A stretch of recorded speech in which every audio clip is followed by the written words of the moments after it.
Ortalama 12 metre kadar derinlik var. Dere burası. Mıhla Şelalesi'ndeyiz. Çok güzel bir ortam var. Ben editörünüz Selçuk Balseven, Mustafa Bıyıklı. Bıyığı olmasa da soy ismi Bıyıklı. Yanımda Emir Koşar, yeğenim olur.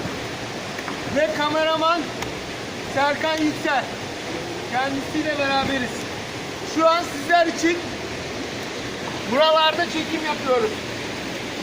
Biraz da güzel yerlerimiz de mevcut.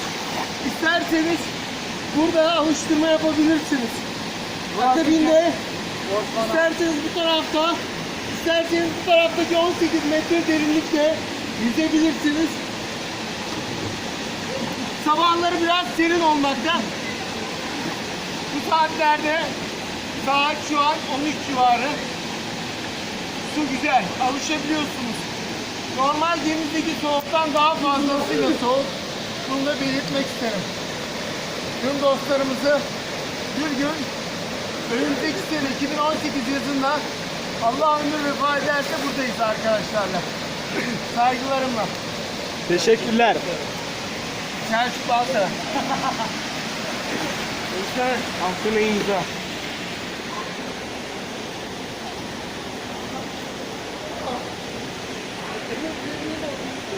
Gelin dalalım şuraya bir kere. Merak et, çok temiz duruyor.